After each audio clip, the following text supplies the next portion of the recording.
How many different forms has the MonsterVerse iteration of the King of the Monsters Godzilla had? What makes them unique? And which form is the strongest? Over the years, we've seen the depiction of Godzilla from the MonsterVerse evolve and mutate throughout the years, growing increasingly more in power and size. Since his debut in 2014, he has been through several different iterations which changed not only his physical appearance, but his power levels and his abilities as well. So today, Heralds of the Titans, let's chronicle the various forms that Godzilla has taken on throughout the MonsterVerse, compare them to some of the inspiration that can be found throughout Godzilla's illustrious history, and discuss the most powerful of them. In the timeline, the earliest we see Godzilla is in the 1950s during the events of Monarch Legacy of Monsters, and we will be referring to this as Form 1.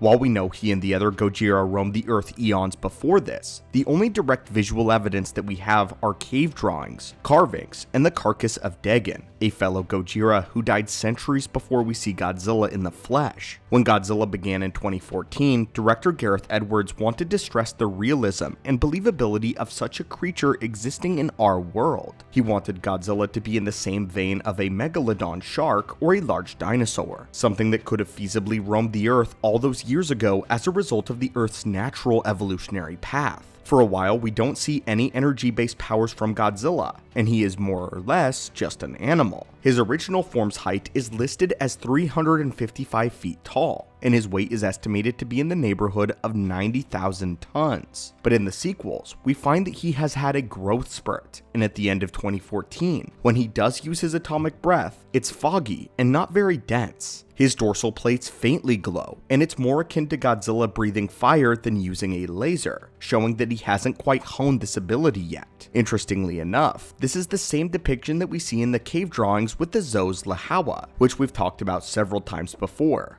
But in this marking, his breath seems to be much more fiery than we see in Godzilla's later forms. The next time we see Godzilla with a considerable upgrade is in King of the Monsters, which we will be calling Form 2. In King of the Monsters, his height has increased to just under 400 feet tall, and his weight now nears 100,000 tons in contrast to his previous version, augmenting not just his size, but his power as well. What's interesting about King of the Monsters is Godzilla actually has two forms. When we first meet Godzilla, he has gone through a mild redesign, which sharpened his dorsal fins and hardened his scales, making him appear more durable than his first form is. We can also see that his scales glow much more vibrantly, and we can begin to measure the density and intensity of his atomic breath. This can give us a reasonable set of markers to measure his evolution. When he attempted to use his atomic breath in Antarctica against Ghidorah, his dorsal plates are much brighter, and the beam is more concentrated. Shortly following this though, we are introduced to Burning Godzilla, or the Mothra-enhanced Atomic Godzilla, clearly inspired from the Heisei Godzilla vs. Destoroyah arc. We're not going to be calling this version 3 though, as we'll explain in just a minute that this form is very different, and clearly one of Godzilla's most powerful, as Godzilla's body is coursing with energy and fire.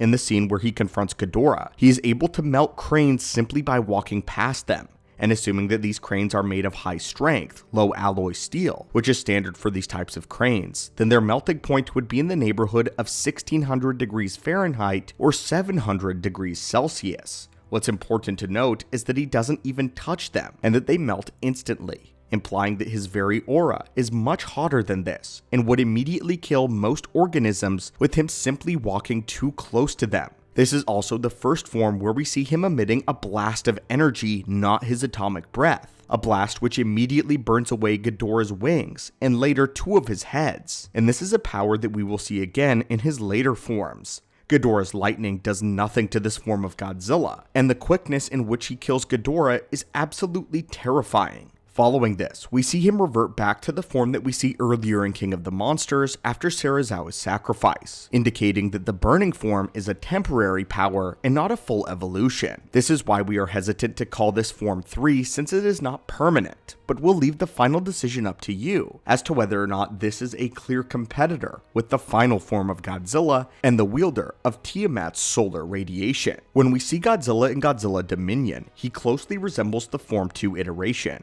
and his next upgrade doesn't come until Godzilla vs. Kong. The difference between Form 2 and 3 isn't very pronounced, but there are some differences that are worth noting. Primarily, the upgrade comes in the form of his atomic breath, which is marginally more concentrated than his encounter with Ghidorah. But more importantly, it charges much faster. At some points, primarily in the Hong Kong fight, Godzilla seems as though he can rapid fire his atomic breath in back-to-back blasts, or at least produce beams much faster than his previous forms. His denser beam, combined with his new quick charge, gives us reason to label this as the next form in his evolution, which by our metric would be Form 3. Throughout GVK, he never receives any major upgrades, and in fact, in the fight with Mechagodzilla, he does appear to struggle. He makes up for this, however, with two new ultra-powerful forms in Godzilla X Kong, beginning with his thermonuclear form. This is the final blue form that he showcases, where we see several veins of blue energy pulsating across Godzilla's body, and not just in his spinal column. Although he only showcases this form for a few minutes in the film, it seems as though it's able to quite literally channel lightning in the atmosphere around him. He does have another nuclear pulse ability with this form, but it seems as if storms are folding around Godzilla, and that he might be causing lightning strikes in the surrounding atmosphere just by existing. His thermal pulses are extremely strong, up to debate if they rival that of Burning Godzilla, but he uses this pulse ability to kill Tiamat.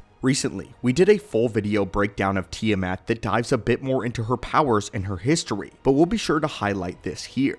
Tiamat's powers are described as bio-ultraviolet, and she is one of the single most powerful energy-based titans on the planet. But for a full breakdown on the limits of her energy output, be sure to check out that video. After defeating Tiamat, however, we do see Godzilla's most recent form, the long-awaited pink form that has dominated the Godzilla X Kong promotional material. This is the most powerful version of Godzilla that we have seen yet, besides maybe Burning Godzilla, but many fans believe that this is the most powerful form by far. This form allows him to go toe-to-toe with Shimo, and as put on screen by Monarch, is theorized to be 20 times as powerful in terms of raw radioactive output than the previous form. Godzilla here, we really get to understand what the bio-ultraviolet really means, and why this form is so tremendously powerful, making him quite possibly the most powerful titan that has ever lived thus far. But anyway, my friends, what do you think of Godzilla's various forms? Do you think the pink form is more powerful than the Burning Godzilla form? What are your thoughts on the physical appearances, and how Godzilla has been leaned out in Godzilla X Kong and the ultraviolet energy? What do you think we'll see in the evolution of Godzilla in the future? And does he have more forms after this, which will be even more powerful than his pink form? As always, my friends, thank you so much for visiting the channel today. Stay tuned on the channel for more MonsterVerse topics and lore, and have a great one.